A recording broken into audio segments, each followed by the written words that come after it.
deeds of one warrior that night will live forever in the eternal chronicles of military valor. Chief Warrant Officer 5, Eric Slover. Eric Slover is the Medal of Honor pilot who kept flying after armor-piercing rounds tore into his cockpit. But this story is bigger than one man. Because to understand how Eric Slover survived that mission, you have to understand the Night Stalkers, the secretive aviation unit built for darkness, and why America's most elite ground operators trust them with their lives.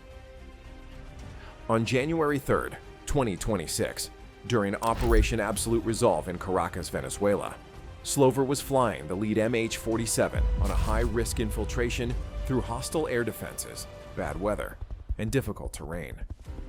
That alone tells you this was already a dangerous mission before the shooting started. He was not approaching a clean landing zone under perfect conditions. He was flying a heavy Special Operations helicopter through a mountainous jungle valley toward a target where timing, surprise, and control meant everything. Then the landing zone exploded. According to his Medal of Honor citation, the moment Slover's aircraft touched down, multiple enemy machine gun positions opened fire at close range. 15 armor-piercing rounds tore into the cockpit. 4 struck his leg. And somehow, he still kept the aircraft under control. That is the moment this story stops sounding like a normal combat story and starts sounding almost impossible. Because once rounds are coming through the cockpit, this is no longer about planning or mission prep. It becomes a test of discipline, pain tolerance, and raw performance under trauma. And Slover did not just survive that contact. He held the aircraft in position long enough for the assault force to get out safely. Then, after being wounded, he identified the enemy guns firing into the landing zone and maneuvered the aircraft so his door gunner could bring effective fire onto those positions. That matters because it means he was not just enduring the attack. He was still making tactical decisions in the middle of it. He was still solving the problem.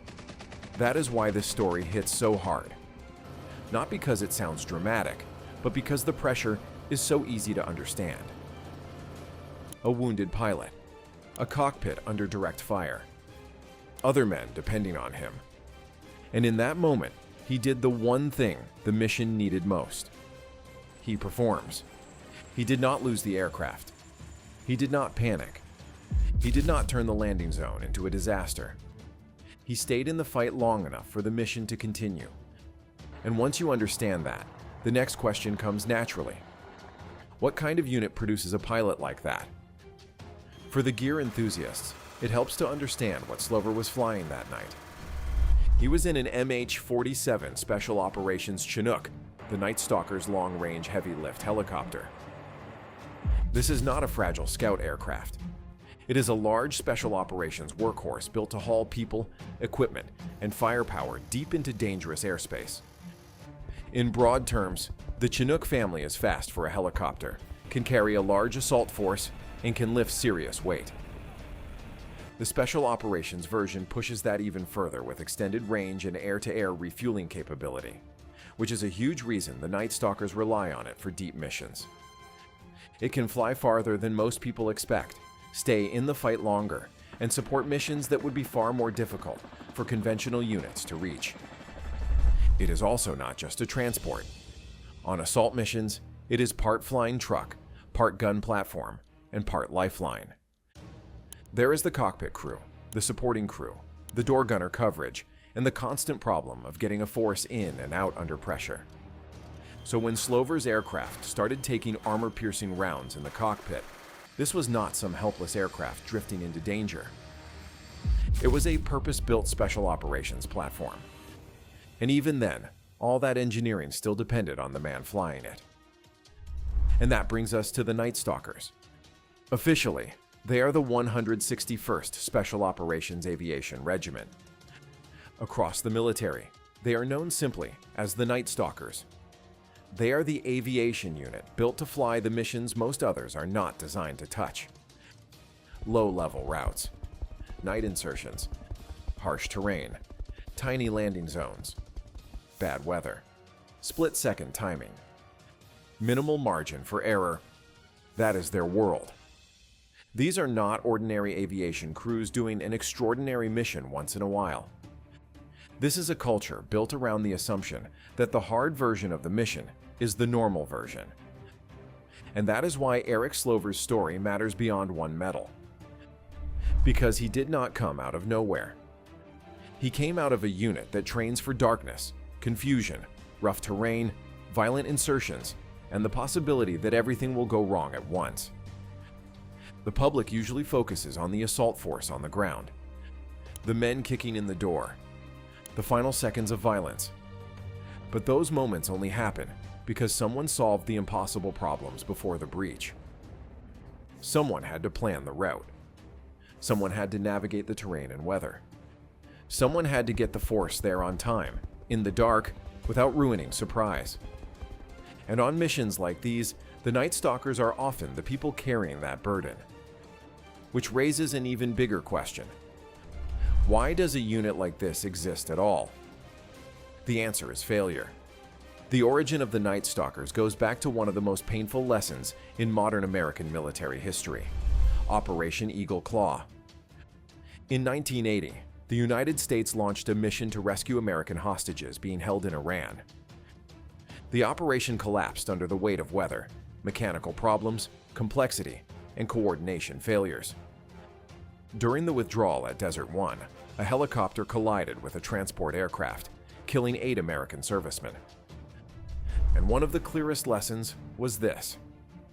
If you're going to send America's most elite operators into the hardest missions on Earth, you cannot rely on average aviation support.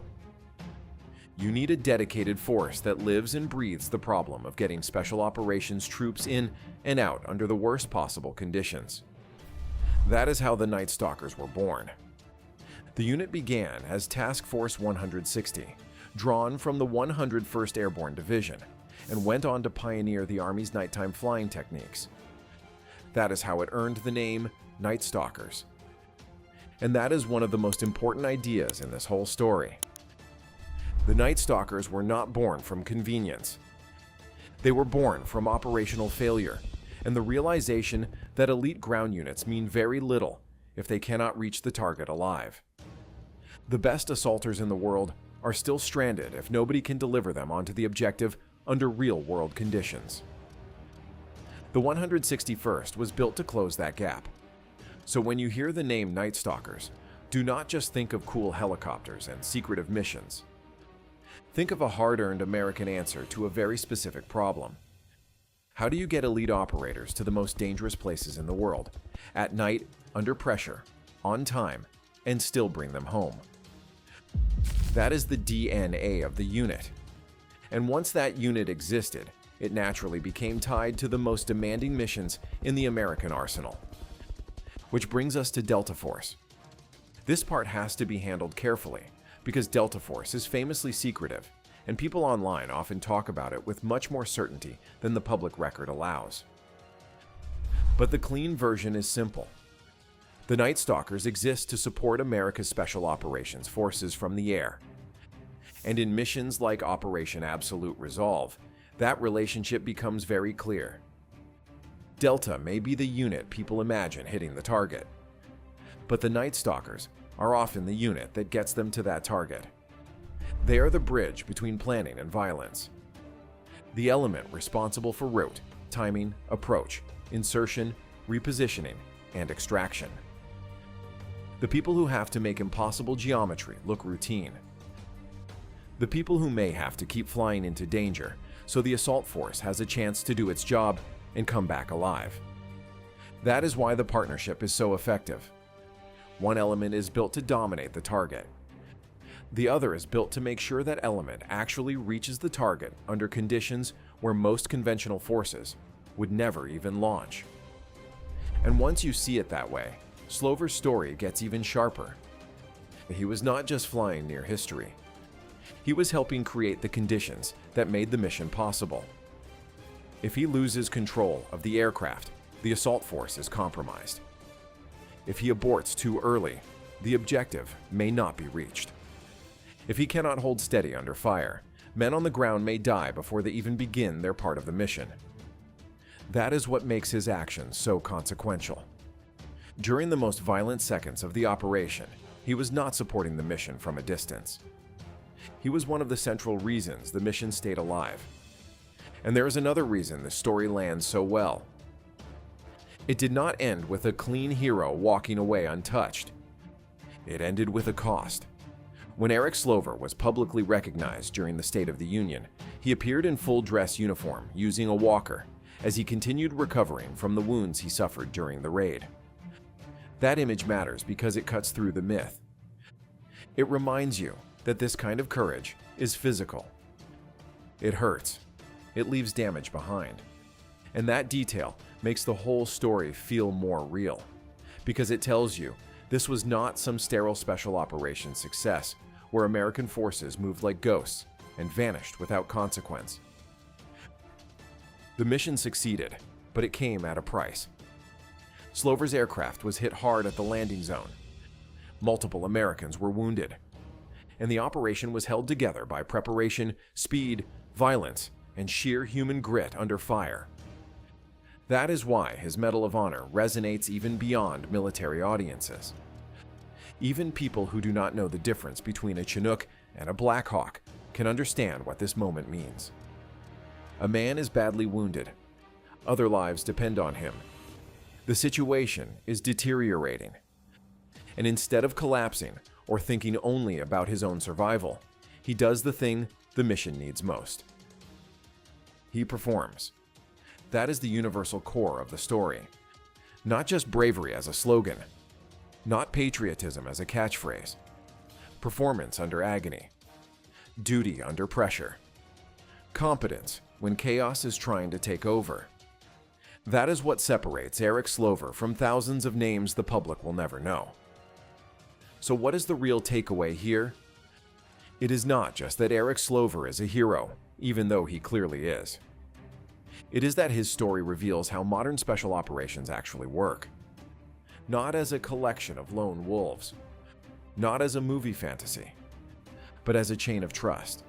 Trust between pilot and co-pilot. Trust between aircrew and door gunner. Trust between the assault force inside the aircraft and the aviators flying them through darkness and gunfire.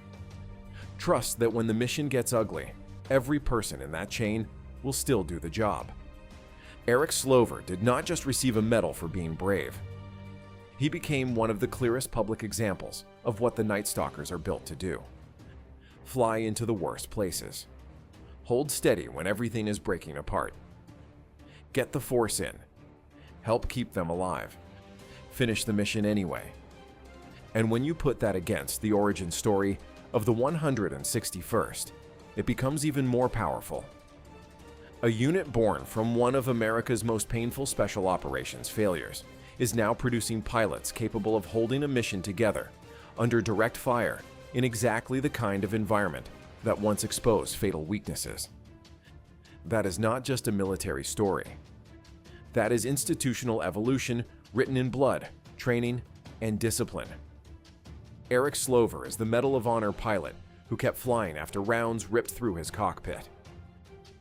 But his story is also the story of the Night Stalkers, the unit forged in darkness to carry America's most elite operators into the missions nobody else can do. And maybe that is the real reason the story stays with you. Because in a world full of noise, hype, and easy words, this is what real courage looks like. Not loud, not theatrical.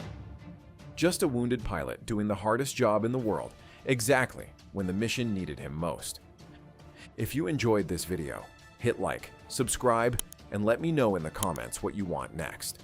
A full Night Stalkers history, a breakdown of the MH-47 and other special operations aircraft, or a deeper look at how the 161st and Delta work together on modern raids.